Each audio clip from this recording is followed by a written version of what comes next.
Ang pag-usapan natin ngayon ay hindi na po langit, pero kanina po ay sa pagbabasa ko sa aklat ng Mateo ay napakaganda sapagkat mismong ang Panginoong Hesus ang nagpahayag at ang maraming nakasulat doon ay sinabi ng Panginoon. Basahin natin.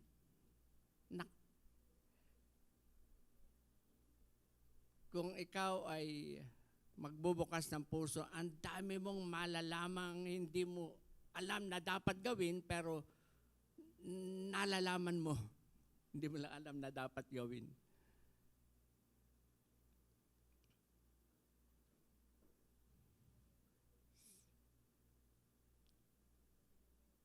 Purihin ang Diyos. Start reading the Bible. Kasi doon din nasusukat yung pagiging masunurin mo. Who is reading their Bible? Okay lang kung ayaw magtaas. Pero simula mong basahin ang Biblia mo. Sabi ni Ate Grace, nakatulog. No? After na magbasa, nagkaroon ng kapayapaan. Nung mga 20 taon nang mahigit ang nakararaan, merong hindi makatulog habang mini-minister. Pinagbasa ng Biblia, nakatulog. Kaya kung meron kang sakit na insomnia, magbasa ka ng Biblia. At kung natutulog ka, magigising ka. Bakit? Malalaman mo ang salita ng Diyos, buhay. Amen. Very balanced ang salita ng Diyos. Simulan na po natin ang inspiration ngayon. Bahagi nito'y langit kasi kung hindi ka magiging tulad nito, you will be missing heaven. Alam niyo po, hindi pa ako tapos sa langit. Gusto niyo ba ng langit? Baka naman ang ini-imagine niyo yung langit na nandyan lang sa ibabaw. Ang langit po, sabi po ng aklat ng Revelation, 4 square. Kung ano yung taas, siyang lapad, siyang luwang. Kaya hindi natatanaw lang. Masarap, nasa itaas ka ng kalangitan. Hindi pa tapos yun. Tapos na ba kayo sa paghahanap ng langit? Huwag nang titigilan yon sapagkat masarap pumaroon sa langit. Glory. Today's inspiration, Isaiah 1:19, if ye be willing and obedient, ye shall eat the good of the land. Sa Tagalog, kung kayo'y magkusa at magmasunurin, kayo'y magsisikain ng buti ng lupain. Kapatid, obedience is bringing self under subjection. Yung nakasuko. And in this passage, sa binasa po natin, sabi diyan, willingness to obey God. Payag ka ba sa sinabi ng Biblia?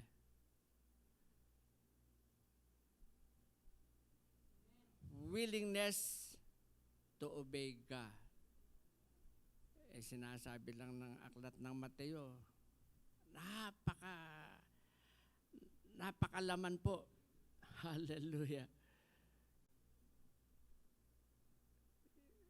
Katwiran ng tao, tooth for a tooth, sabi kanina doon sa pag-aaral. Eye for an eye. Pero pinaliwanag ng Panginoong Hesus. Hallelujah. Love them that hate you. Can you do that? Yung galit sa iyo, mahalin mo? Kailangan may obedience di ba? Yun ang pag-uusapan natin. Kaya basahin mo ang buong Biblia. Do good to them that hate you. Lahat ng galit sa'yo. Hallelujah. Alam mo sa aklat ng Proverbs, pagka raw yung kaaway inibig mo, para mong pinapaypayan yung kanyang ulo, nag-aapoy. Sa Panginoong Yesus, lahat ibigin mo. We need to have an obedient heart. Ano po ba yung mga dapat sundin sa Diyos? Psalm 19 verses 7 to 9 ay naghayag po riyan at pinag-usapan natin noon, it's the law of the Lord, it is His testimonies, His statutes, His commandment, yung may takot sa Panginoon, yung kanyang paghatol. And it is a must, rewarding. Psalm chapter 19 verses 7 to 9. Lista nyo na lang at tingnan nyo. Pwede po bang lahat ay tumayo? And shall we pray? Abba, Father, we thank you this day, giving us another moment to gather in your name. Napakasarap pong magtipon sapagkat sa tahanang ito'y nararanasan namin ang presensya mo. Sa dakong ito'y kinakatagpo mo ang bawat isa at anuman pong kabigatan sa puso ay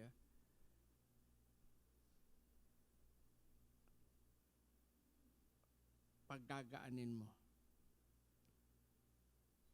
Anumang daladalahin, may sakit, may karamdaman, dumadaan sa kahirapan, nagkakaroon ng tinatawag ng tao na pagsubok sa buhay,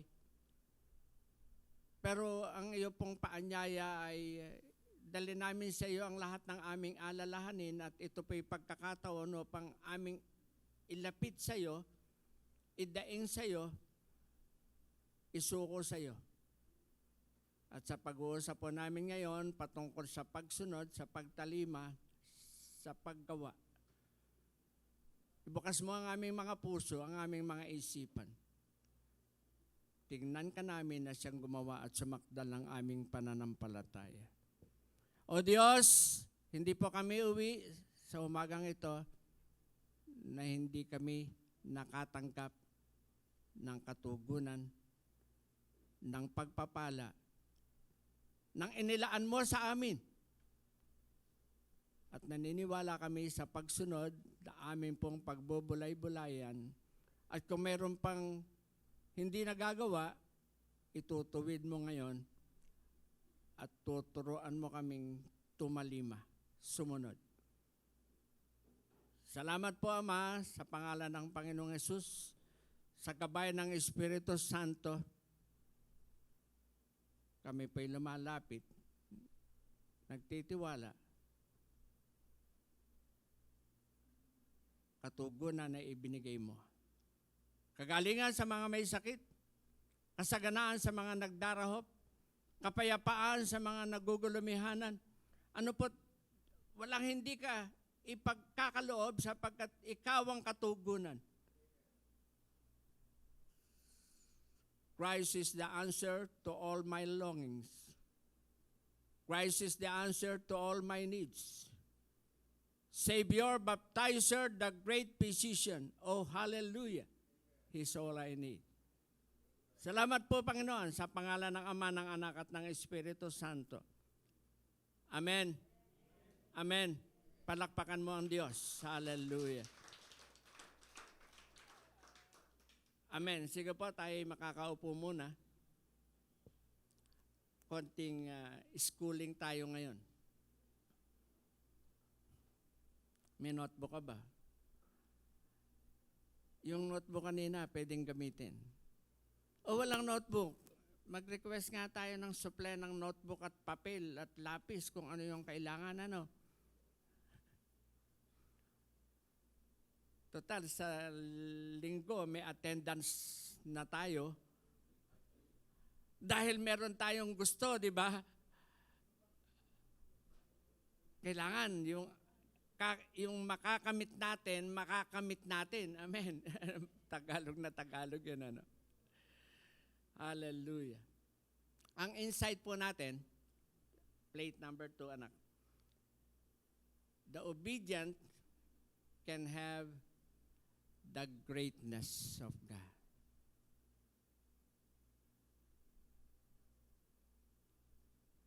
Sino ba tinutukoy? Pwede ba makita yung kamay? Sino ba yung obedient? Sino ba obedient? Sino yung nagnanais ng kadakilaan ng Diyos? Dapat, yung prerequisite, ano yung prerequisite? Kung ikaw ay nag-aaral, kung wala ka nung 101, hindi ka pwede sa 102. Hindi ka rin pwede sa 202. Di ba? Nung ako'y nag-aaral, dinadaya ko yung grade ko, kaya ako'y nakapag-i-enroll ng another higher subject. Yung class card, binabago ko yung grade. Pagka 5, ginagawa kong 3. Mababa, pero pasado. Pagka 5, bagsak eh.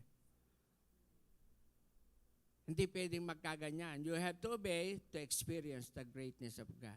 Yung prerequisite. Gusto mo ba yan? O gusto mong mag-advance ka agad? Hallelujah. Glory to God. So sa Tagalog, ang insight ay kabatiran. Maliwanag na pagkaunawa. Yun yung kaalaman. Ibukas natin ngayon ang ating isip. Sabihin mo nga, ipatong mo nga sa kamay mo, Lord, help me to see your goodness. Help me to obey and let me experience your greatness. Amen. Hallelujah. Tinutugon ng Diyos yun. And when God can find, number 1, an obedient one, tingnan mo ang katabi mo, obedient yan. Amen. Kaya naging paborito yan ni Lord. Kaya bata ni Lord yan. Kaya number 1 sa list ni Lord yan. Obedient. Lahat ng sinasabi, sinusunod. Number 2, consecrated heart. Yung puso talagang nasa pagsamo sa Diyos. Number 3, empty of fear and filled with His love. At pag nakita ng Diyos yan, He will work in marvelous way. Bakit po? Ang masunurin o tumatalima ay kinalulugdan ng Panginoon, and I believe, naniniwala po ako, greater than one can imagine. Yung higit pa sa iniisip mo.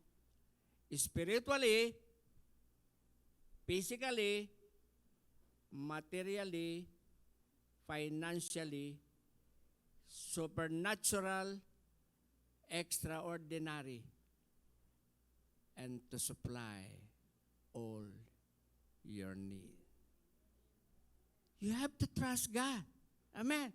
And you have to believe God. But prerequisites to be an obedient child of God. Masunurin. Sa amin po, sa Tagalog namin kasi tumatalima. Parehas din kasi siya, no? Yung abide and obedience is synonymous. Sabi po ng Merriam-Webster, obedience is compliance or submission to another's authority.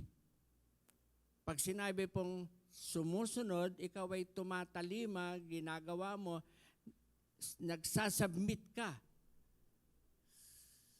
sa nakatataas sa iyo. And our God is a sovereign power over us. Not visible, pero visible. Amen. Nakikita, nararamdaman, nararanasan. Ang synonym po rito ay, inilista ko rin dyan para makita nyo lang din po, ay nakalista pero ginuhitan ko at hinighlights ko yung tatlo. Amenability. Ang root word po niya ay amen. Ibig sabihin, oo, siya nawa. Yung pangalawa, duty. Ibig sabihin nun, katungkulan. Conformity, sang-ayon. Pasado ka ba sa tatlo? Kung pasado ka sa tatlo, kabilang ka sa tumatalima. Amen. Ang amenability means open and responsive to suggestion. Pag sinabi, gawin mo. Di, mahirap yung sinasabi mo, Pastor. Ito yung nakikita ko yung mukha niya, nainis ako eh. Nako, pinatawad ko na yan, Pastor. Pag na siya pakikita sa akin. Meron akong kasamahan, 50 taon na nakararaan sa trabaho. O pinagtrabaho rin naman.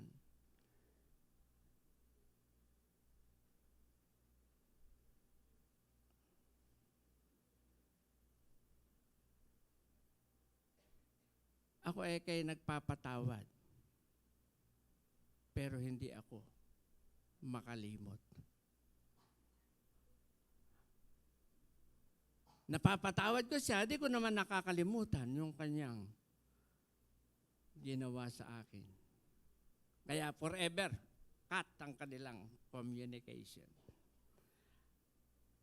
Hallelujah.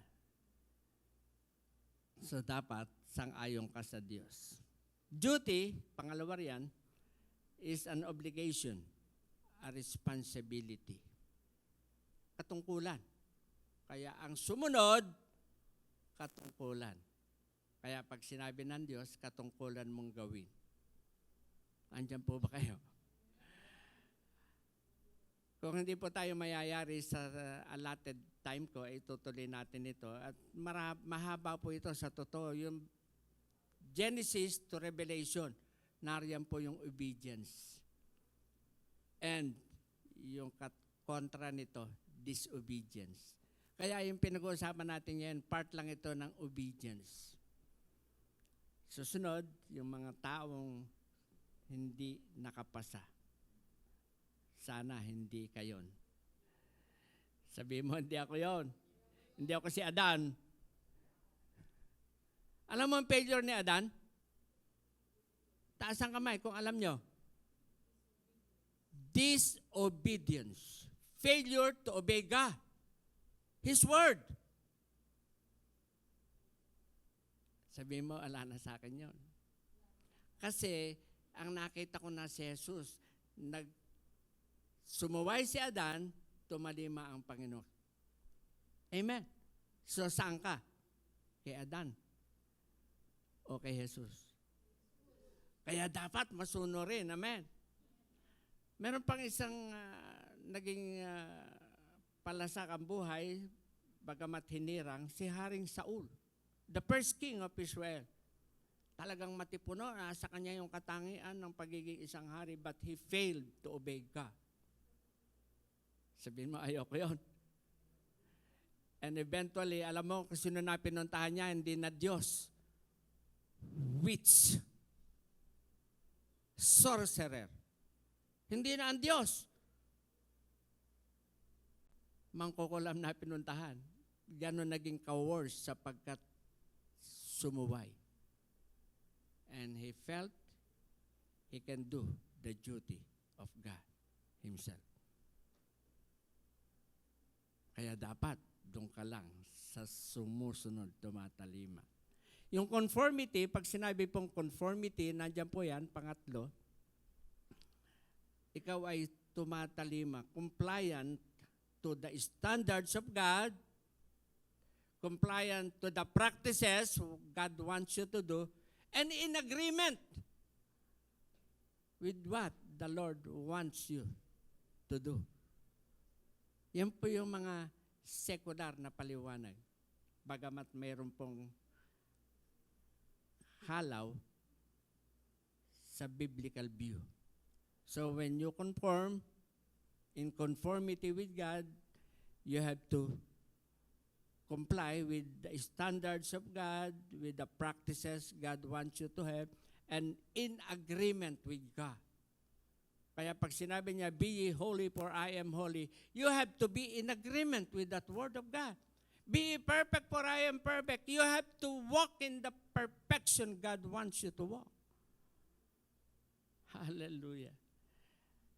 Failure po yan ng marami. I failed during my early journey.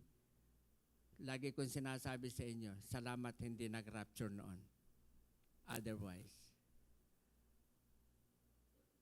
hindi ko alam kung saan ako pupulutin.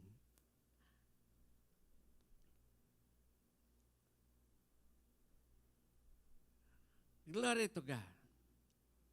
Mayroon pong 5 bagay na gusto ko pong in a short while ay maihayag sa mabilis na paraan. Just for thought, no? Hindi ito requirements. Hindi ko gustong sabing doctrine ito. These are just a simple guide, just for thoughts. Sa pag-uusap lang natin patungkol sa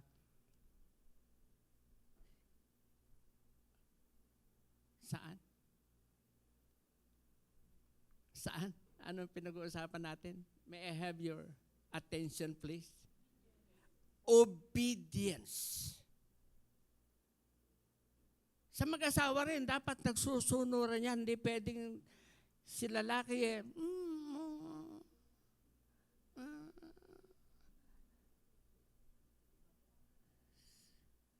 sabi po ng iba, pakusa. Sabi naman ng iba, chine. Ano yung chine? Ano yung chine? Dala chinelas, tumatakbo. Dapat nagsusunuran ng mag-asawa. The same is true sa family. Kaya nagagalit yung iba. Paborito kasi ng nanay ko yan eh. Alam mo kung bakit paboritong utusan ng nanay yon? Masunurin. Dalawa yata yung masunurin sa'yo. Ate Grace, ano?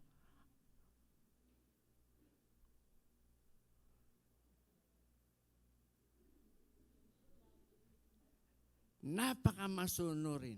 Kaya siya'y paborito. Hallelujah. Number 1, adherence. You have to yield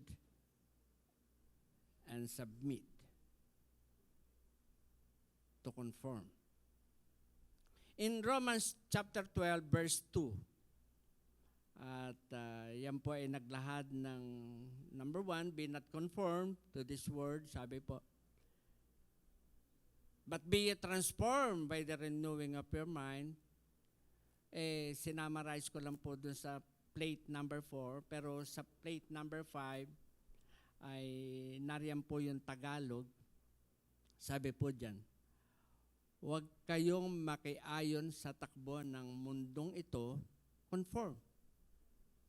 Pero ang gusto ng Diyos, not to conform. Hindi, mga kaklase ko yan ang ginagawa. Naalala nyo yung isang speaker from Singapore? Nung siya'y nakalaya na dun sa rules ng magulang, lumabas na siya at nag-aral.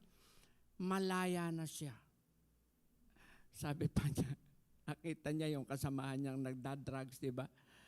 Sabi pa niya, kung ano yung ginagawa nila, ginagawa ko rin. But when I came to that point of decision, bumalik siya talaga eh.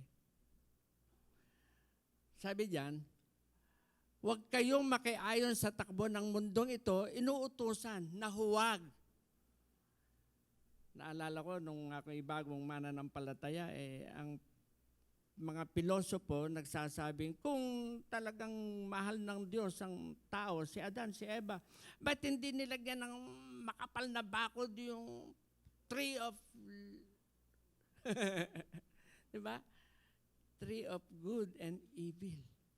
Ba't hindi nilagyan ng malaking bakod na makapal, barbed wire o anumang, kung meron ng electronic noon, yung electronic fence, yung electric fence, para hindi sila makapunta, makalapit doon sa...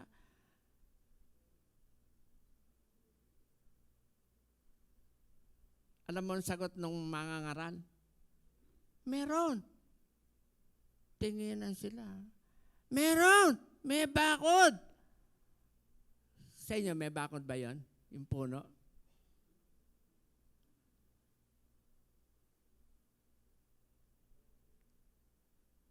Grabe yung bakod na yon. Ang sabi ng Diyos, huwag! Kaya maraming huwag. Pansinin niyo yung Ten Commandments. Thou shalt not. Thou shalt not. Thou shalt not. Puro bakod yon para ikaw ay ingatan ng Diyos. Huwag mong babaliwalain yung Ten Commandments na yun kasi yun ay isinulat ng kamay ng Diyos, daliri ng Diyos, written by the very fingers of God. Kaya dapat, alam mo yon. Hallelujah. Huwag kayong makiayon sa takbo ng mundong ito, sa halip, hayaan ninyong baguhin ng Diyos ang inyong pag-iisip upang maunawaan ninyo ang kanyang kalooban. Sa gayon, magagawa ninyo kung ano ang mabuti, kalugod-lugod, at ganap na kalooban ng Diyos. Napakaganda po ng pagkakatagalog kaya ginamit ko. Magandang balita ng Biblia. Ginamit po ng Apostol Pablo yung conform and transformation and renewal at ang pagkakagamit niya, not to conform. Yung kabaligtaran. Pag sinabing conform, sang-ayon, huwag kang sasang-ayon. Hindi, lahat naman nagtitiktok eh. Wala na yatang nailagay sa Facebook, kundi yung si pastor, nagbubukas din pala ng Facebook. Na-scroll lang po.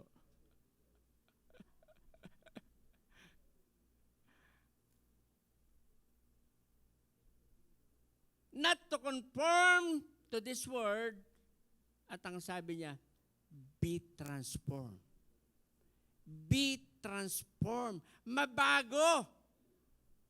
Mabago. Sa engineering po, meron kaming tinatawag na transformation or transformer. Yung nakakuryente kay Brother Bermedalla, 1,000 volts. Yung tumatakbong high tension. 1,000 volts yun. Parang 23,000 yung sa kanya or something like that.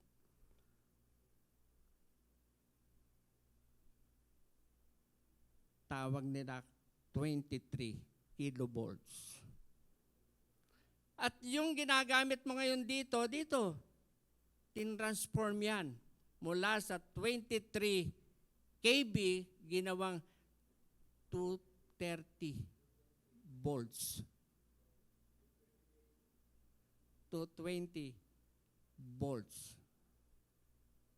Nominal voltage kasi dapat 230. Kaya lang nag-240, 230, 220. Pagka under voltage, 200. Kaya yung appliance mo,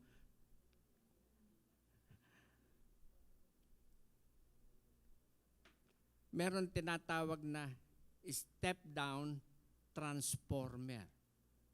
Binabago yun. dumadaan sa winding hanggang sa bumaba. Ang gusto ng Diyos, matransform ka tulad nito. Kung AC/DC, meron din. Iko-convert ka rin, ire-rectify ka naman, hindi ka naman itatransform, ire-rectify ka naman. From DC to AC, from AC to DC. Alternating current to direct current. Gusto mo bang matransform? Gusto mong matransform? Lumublob ka sa panawagan ng Panginoon. May isang halimbawa riyan, sino na yung Syrian captain sa panahon ng propeta Eliseo, lumublob dun sa maruming ilog Jordan.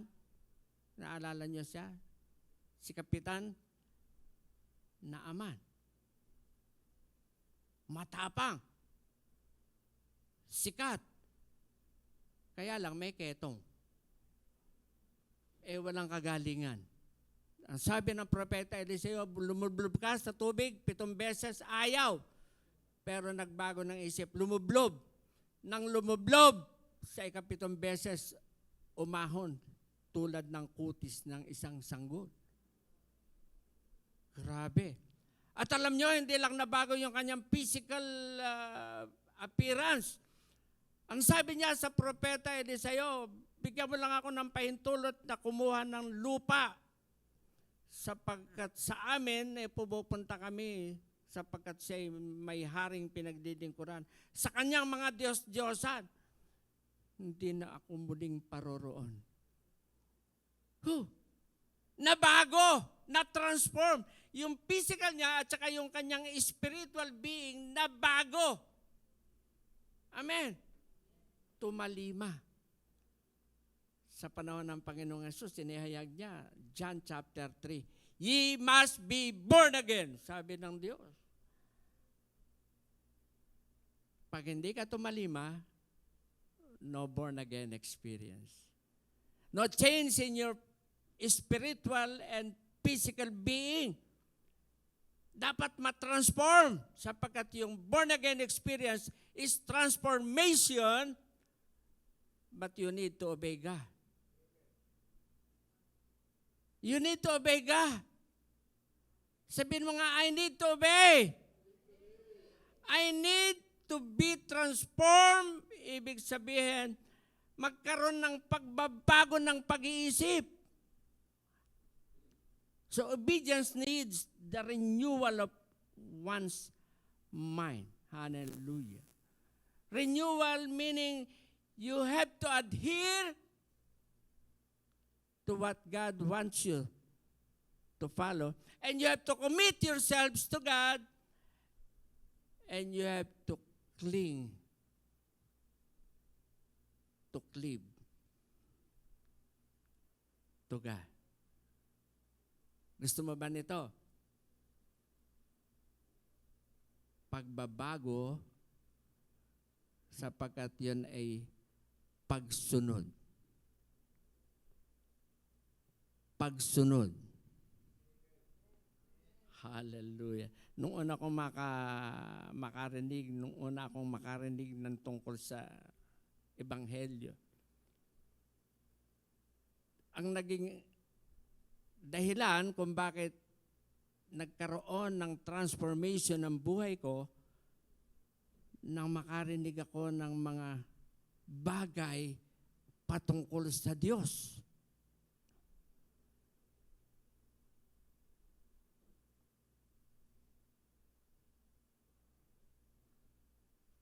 Na-recall nyo ba kailan kayo nabago?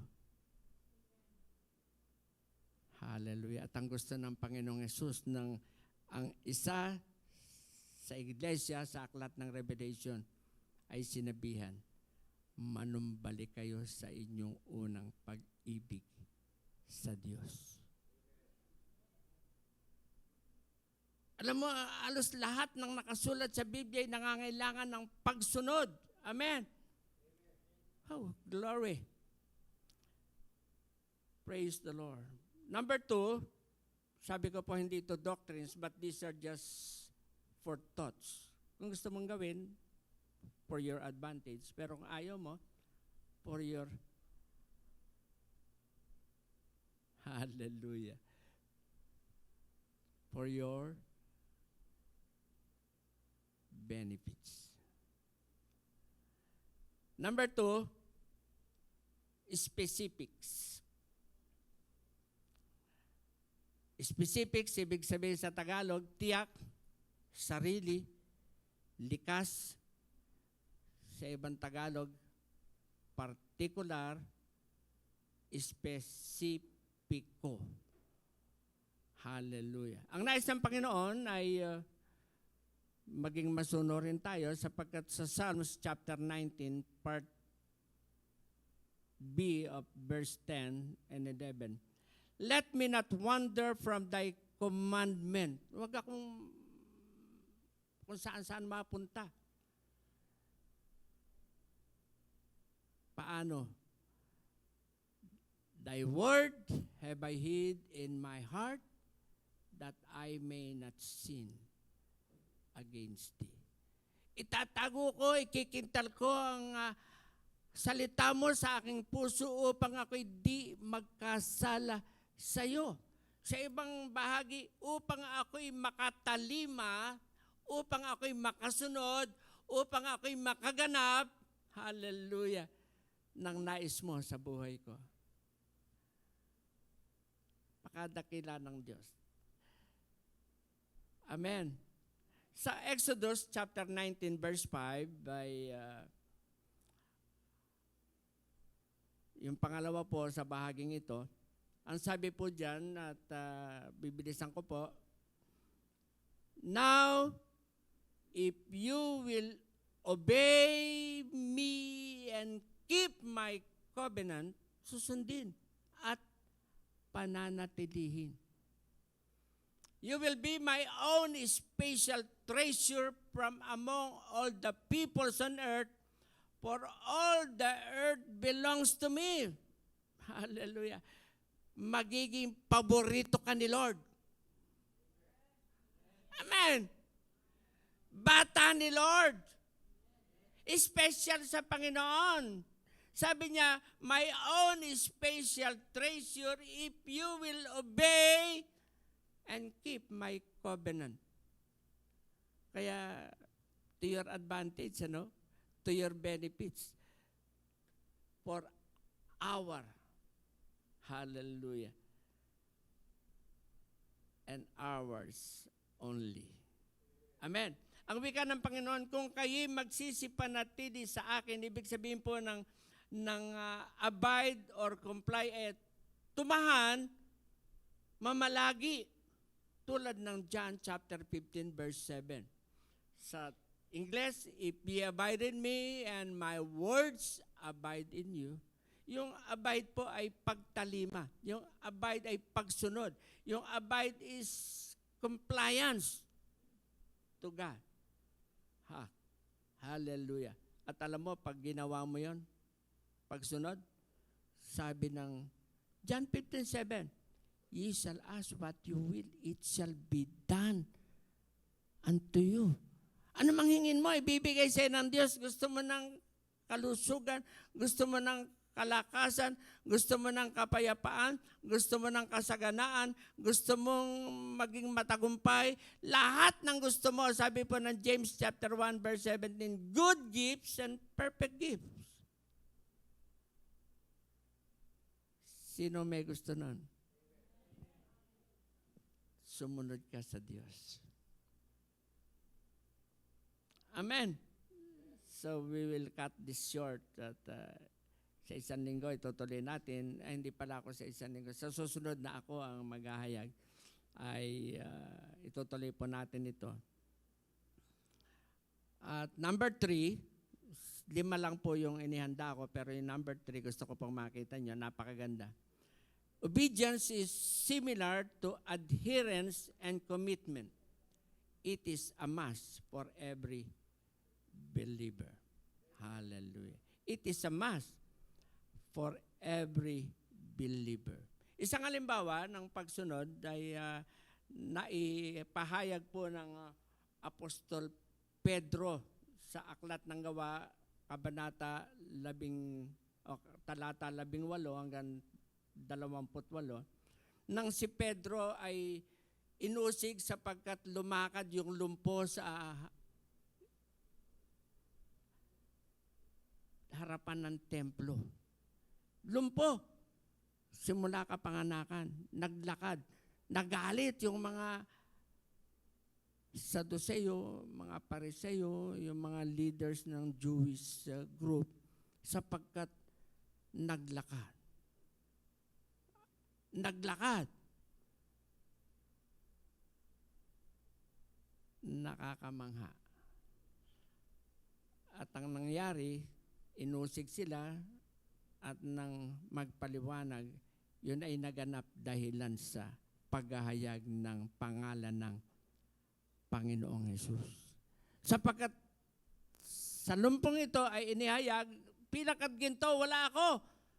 Ang nasa sa akin ay ito sa pangalan ni Hesus, lumakad ka. Hallelujah. Idineklara, tumalima sa Diyos. Ikinulong, pinagbawalan, at ang nangyari, pinawalan ng anghel ng Diyos. Gusto mo bang maranasan yon? Tutulungan ka ng anghel ng Diyos. Pagka binulay-bulay mo at nilakaran mo yung awit 91, bahagi doon, padadalan ka ng anghel ng Diyos. Pinadalan si Pedro, nakalabas. At nang nakalabas, hinuling muli. Sabi sa kay Pedro at sa kanyang mga kasamaan, di ba pinigilan na namin kayo, sinabihan na namin kayo? Bakit kayo muling nangaral at sinisisi nyo pa kami? Alam mo, sabi ni Pedro, napakaganda po ng kanyang paliwanag. Hallelujah. Sabi ni Pedro at ng kapwa niya apostol sa verse 29, we ought to obey God rather than men. Dapat ang sundin namin ang Diyos, hindi ang tao. Amen. Masasabi mo ba ngayon yun? Ang susundin ko ang Diyos, hindi ang tao. Lumapit na po ako, nanghingi na ako ng payo. Ang sabi sa akin, iwasan ko sila. Huwag ko na silang kausapin. Lumayo na ako sa kanila. Mag-ibang mundo na ako. Ano ba sabi ng Diyos? Live peaceably with all men. Sundin ang Diyos. Amen. Kaya kapatid, nais kong makita mo, ito po'y isang paraan ng pagsasabi, we are His followers and we will only obey His order. In His promises, we stand. Sa Kanya lamang kami hingi ng order. Kanino? Kay Lord. Hallelujah. Tayo po. Tayo. Can we stand in His promises? Kaya ba nating tumayo sa pangako ng Diyos? So, puputulin po natin ito. Hallelujah. At bago po tayo manalangin, ay gusto ko pong makita natin ang sabi ng Jeremiah 7:23. But this thing I did command them. Sabi po ng Biblia. Listen to and obey my voice. And I will be your God, and ye shall be my people. And you will walk in all the way which I command you, so that it may be well with you. Kapatid, ito po'y free choice. Kung gusto mo lumakad, gawin mo, pero kung ayaw mo, wala namang problema. Pero naalala ko po ang sabi ng Romans chapter 6 verse 16. Know ye not to whom you yield yourselves servants to obey? His servants ye are to whom ye obey, whether of sin unto death or obedience unto righteousness. Pre-choice yan. Sabi mo nga, pre-choice. Ikaw ang mamimili, kapatid. Ikaw ang mamimili. Kung gusto mo, okay. Pero mas magandang piliin mo ang sumunod sa Diyos sapagkat dalawa lang naman ang pagpipilian mo. Hallelujah. Oo, dalawa lang ang pagpipilian mo. Habang nasa lupa ka, yun yung isa. Maraming choices. Pero kung natapos na ang ship mo sa lupa, dalawa lang ang choice mo. Heaven or hell. To obey, you will be in heaven. To disobey, to eternal damnation. So, dalawang choice. Langit. Hallelujah. Buhay na walang hanggan o buhay na naghihirap. Kung tatalima at sasalungat. Sa susunod, pag-uusapan po natin, marami pa. At naniniwala ako, ngayon pa lang, mag-iisip ka na, saan ka patungo? Sa pagsunod, sa pagsuway. Sa pagsunod, sa pagsuway. Sa pagsunod, sa pagsuway. Tayo pong lahat ay tumaya. Ako'y kawan, o mahal kong Diyos, sangayon sa'yo, kaganda. Sa pag-awit po ay pakinggan mo o sumabay ka at gawin mong isang pagdulog sa Diyos ang awit na ito. Ayon din sa'yo, pag-ibig sa akin.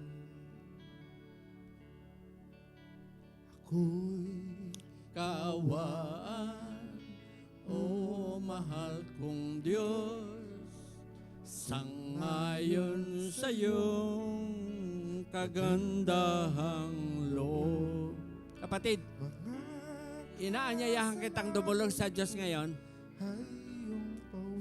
Kung sa nakalipas na oras, araw, linggo, buwan, isang puso tapat, nabigo mo ang Diyos. Hindi ka nakasunod. Marami kang naging pagkukulang. Ito'y sandaling inaanyayahan kita, manumbalik ka sa pagsunod. Manumbalik ka. Tulad nung alibughang anak, naalala niya ang kanyang ama. Mayroong lahat ng bagay. At sa oras nito, kapatid, kung mayroon kang sakit, mayroon kang karamdaman, may naisang Diyos sa'yo, tignan mo siya.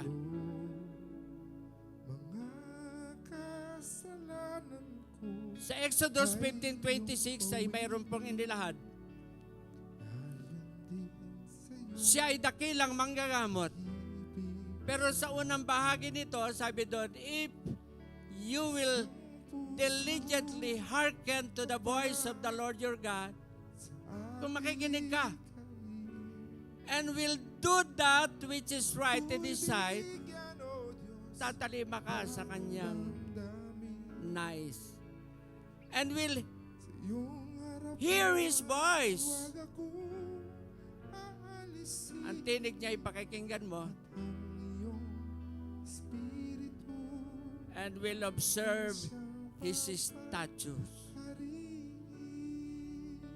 Susundin mo ang kanyang panuntunan. Walang sakit, walang karamdaman, sapagkat sabi niya, ako ang inyong Jehovah Rapha. So, obedience is followed by health and wellness, the gift of God.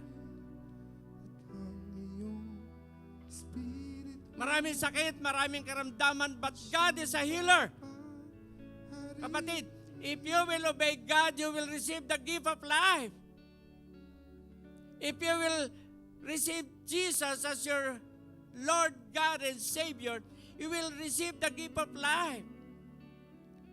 If you will obey God, you will receive the gift of life. Lahat. May gantimpala. Napaganda ng awit na ito.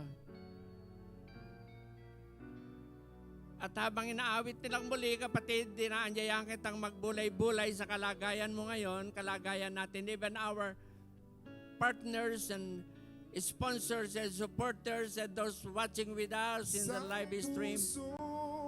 Lumapit ka kayo sa Diyos upang ikaw ay manumbalik na masunurin, tumatalima, sumasang-ayon sa Kanya. And in a short while, we will be asking God in prayer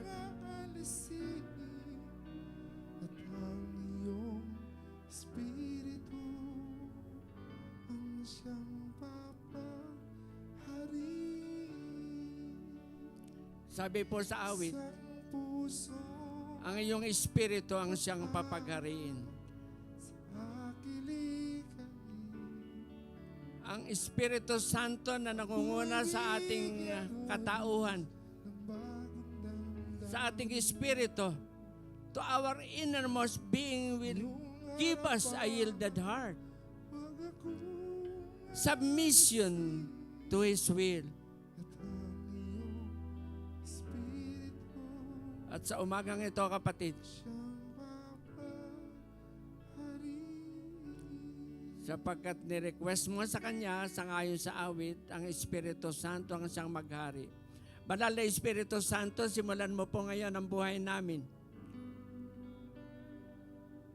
Simulan mo pong baguhin ang aming mga buhay, Panginoon.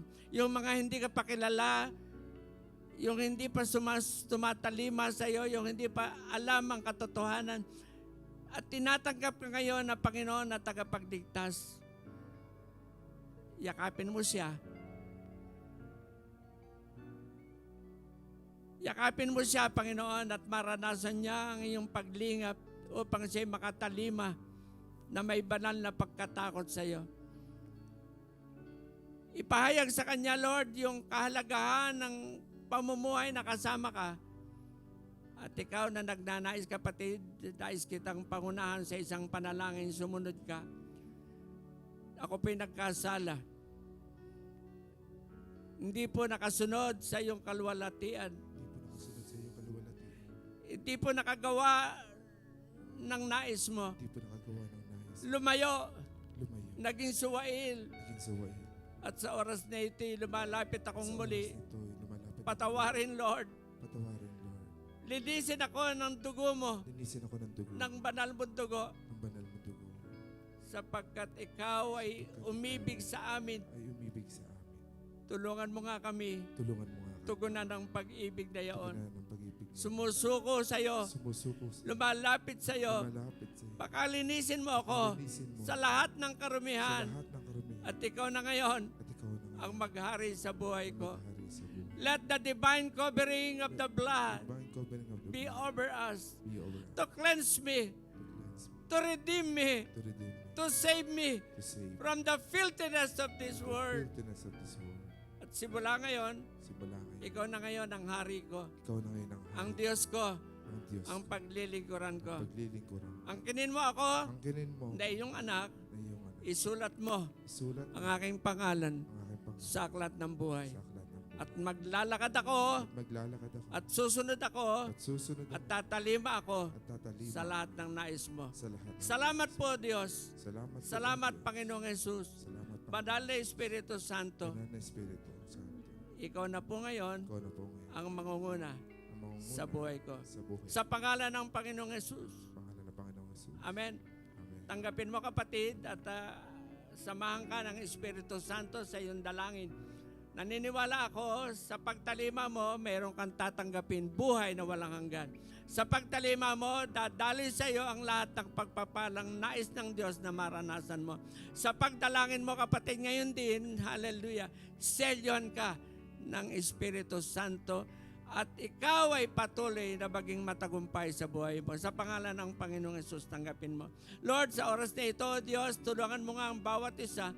Let the Holy Spirit direct our path. Let the Holy Spirit transform us. Everyone, Lord, under the roof of this sanctuary, oh God, even our friends and supporters and partners in the live streams, Lord, even those who are just watching today. Panginoon, hallelujah, ang Espiritu Santo ang siyang sumama sa bawat isa. Fill with thy Holy Spirit. Transform our life and make us, oh God, hallelujah, an obedient child, oh God, following your footsteps. Traveling, Lord, hallelujah, yes, to the path to heaven. In the name of Jesus, we pray and we believe. Lahat po ng may sakit, tatanggap ng kagalingan. Lahat po ng nababagabag, tatanggap ng kapayapaan. At lahat ng nagdarahop, Lord, sa oras na ito, open the windows of heaven and pour out thy blessings upon them. Let them receive, Lord, the promise to the obedient in the name of Jesus. And we pray, Amen, Amen, Amen. Sabi po ng 3 John 2, lagi ko sinasabi, Beloved, I wish above all things that you may prosper and be in health, even as your soul prosper. God bless you. Pinagpala. Amen. Amen. Amen.